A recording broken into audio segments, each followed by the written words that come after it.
Hi friends, இப்போ நம்ம என்ன பார்க்க போகிறோம்னா குலோப் ஜாம் எப்படி செய்கிறதுன்னு பார்க்கலாம். நல்லா வெடிப்பு இல்லாமல் குண்டு குண்டுன்னு செய்கிறது எப்படின்னு பார்க்கலாம். அது தேவையான பொருள் வந்து ஆச்சி குலோப் ஜாம் மிக்ஸ் 2 பாக்கெட்டு, கொஞ்சம் பால், உப்பு. இப்போ நம்ம எப்படி மாவு பிசைறதுன்னு பார்ப்போம் வாங்க.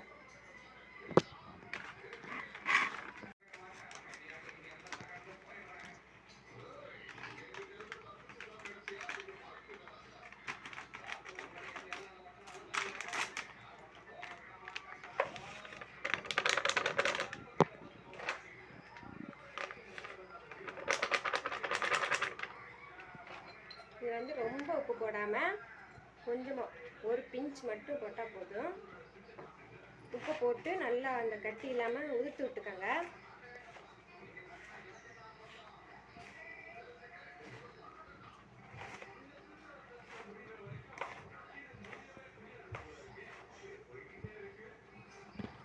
நல்லா உதுத்து விட்டுட்டு பாலை கொஞ்சம் கொஞ்சமாக ஊற்றி மிக்ஸ் பண்ணுங்கள். மொத்தமாக ஊற்றிடாதீங்க, கொஞ்சம் கொஞ்சமாக ஊற்றுங்க.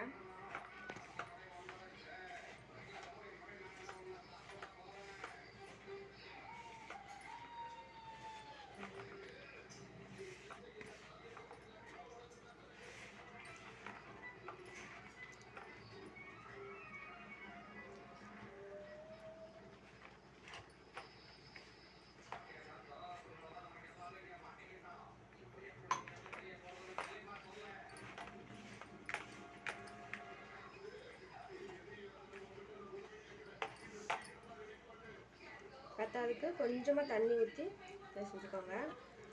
நல்லா சப்பாத்தி மாவு பதத்துக்கு நல்லா பிணைஞ்சிக்கோங்க.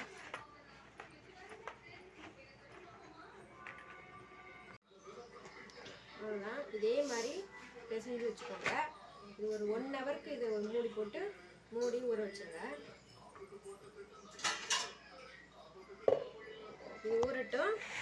நெக்ஸ்ட் எப்படி உருட்டுறதுன்னு பார்ப்போம். இப்போ நம்ம உருட்டிக்கலாம். கையில் கொஞ்சம் எண்ணெயை தொட்டுக்கோங்க.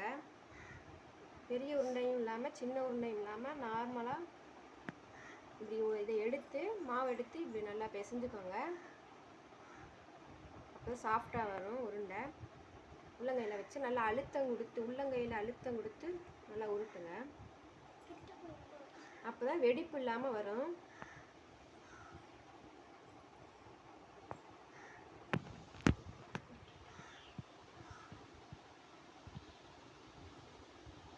இப்படி உருட்டிக்கோங்க.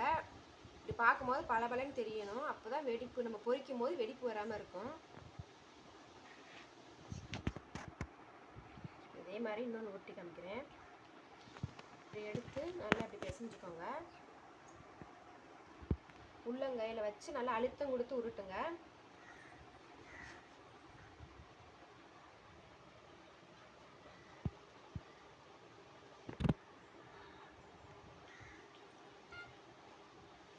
இதே மாதிரி உருட்டி வச்சுக்கோங்க. இதே மாதிரி எல்லா மாவையும் உருட்டி வச்சுக்கோங்க.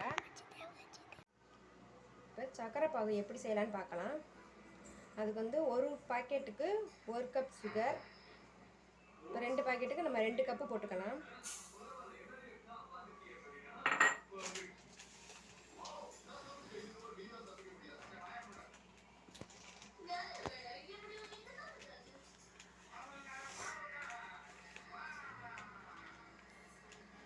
ரெண்டு கப் சர்க்கரை போட்டுட்டு கொஞ்சம் அது மூழ்கிற அளவுக்கு மட்டும் தண்ணி ஊற்றிக்கோங்க.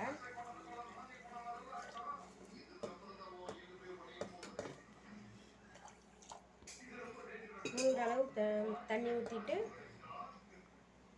அடுப்பில் வச்சுருங்க.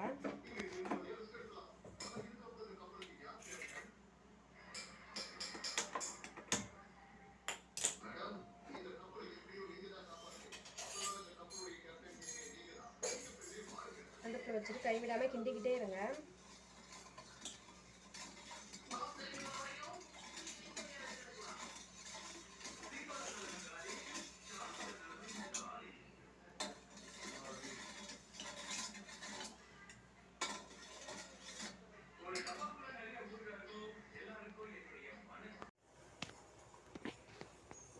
இது மாதிரி நல்ல முறை குட்டி வரணும். ரொம்ப கெட்டியாயிடக்கூடாது பாகு. இது நம்ம தொட்டு பார்க்கையில் இந்த எண்ணெய் மாதிரி பிசு பிசுன்னு இருக்குன்னா அதான் பதம். இப்படி இருக்கையில் ஃப்ளேம் ஸ்லோவாக வச்சுட்டு ஏலக்காய் கொஞ்சமாக கேசரி பவுடர் போட்டு கிண்டி விட்டுருவேன். அவ்வளோதான், சக்கரை பாகு ரெடி ஆயிடுச்சு. இப்போ நம்ம ஜாமுன்கள் எல்லாம் உருட்டி வச்சாச்சு. வானிலையை வச்சு எண்ணெய் ஊற்றி எண்ணெய் சூடாயிடுச்சு. எண்ணெய் ரொம்ப சூடாகிடக்கூடாது, சிம்லே தான் இருக்கணும். இப்போ நம்ம கொஞ்சம் கொஞ்சமாக போட்டு பொரிச்சு எடுத்துக்குவோம்.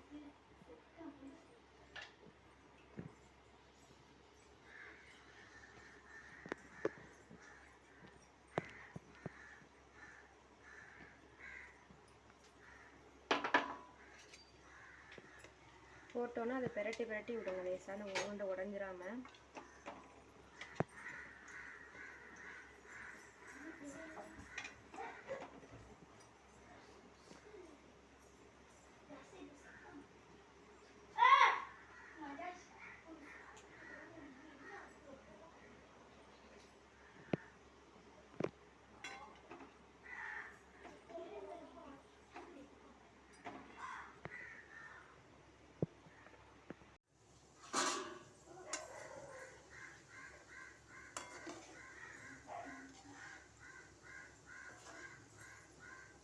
இது மாதிரி கொஞ்சம் கொஞ்சமாக பரட்டி எடுங்க, கருகிராமல் எடுங்க. இப்போ இது மாதிரி பொன்னிறமாக வந்தோடனே வெளியில் எடுத்துடலாம். பொன்னிறமாக வந்தோடனே டக்குன்னு எடுத்துருங்க. இது வந்து சீக்கிரம் அப்படி கருகிடும். இப்போ பொரிச்ச ஜாமுன்கள் எல்லாம் சீனி பாவில் போட்டாச்சு.